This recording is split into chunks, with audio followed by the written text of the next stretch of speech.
For just over 75 years, the United Nations Children's Fund, or UNICEF, has been providing humanitarian and medical aid to children in need. With wars, hunger, and climate change afflicting countries around the world, UNICEF is needed now more than ever, the UN agency's proponents say. VOA's Penelope Poulou looks at the significant and the challenges UNICEF faces today. UNICEF. UNICEF. UNICEF. What is UNICEF? It's about children. UNICEF's preparing to ship up to 850 tons of vaccine per month. UNICEF is the largest distributor of vaccines in the world. Founded in 1946 after World War II, UNICEF has been active in over 190 countries, providing emergency relief to children and families in need. The documentary, If You Have, by Oscar-winning filmmaker Ben Proudfoot, highlights UNICEF's ongoing humanitarian work in countries facing wars, malnutrition, water shortages, and vaccine shortages. In addition to all of the normal emergencies and crises and problems caused by iniquity in the world, you have COVID.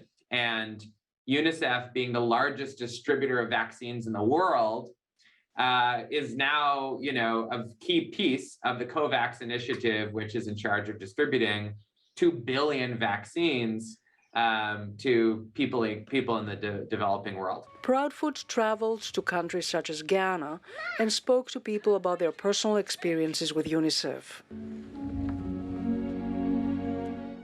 One of them is Florence Netty, a single mother and grandmother who knows that to keep supporting her family, she needs to stay healthy. She depends on UNICEF distributing the COVID-19 vaccine in her country. I'm very scared of the virus. People are dying. And I'm looking for my second chance here. I'm looking for it.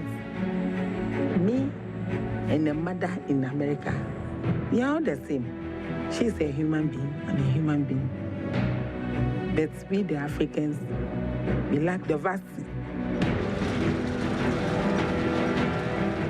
We have about 14,000 UNICEF workers all around the globe working on behalf of children to make sure that they're healthy, that they're educated, that they're protected, and that they're respected. Michael Nineheis, the head of UNICEF USA, says UNICEF vaccinates about 45% of the world's children under the age of 5 against disease.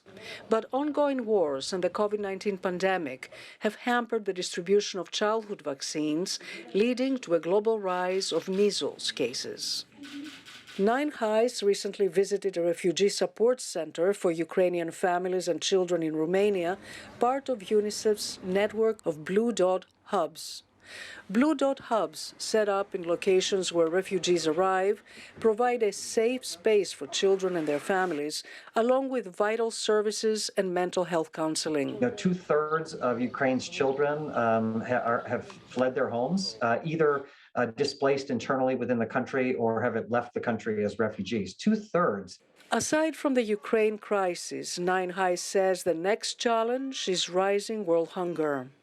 While UNICEF distributes high-protein foods to mitigate severe malnourishment, he says the real goal is to prevent kids from dying from malnutrition. We need less conflicts in the world, and we need to take climate change seriously, and we need to have mitigation efforts to make sure that agriculture can continue to thrive in the midst of that, so that we don't need so much of the treatment of severely malnourished kids. Penelope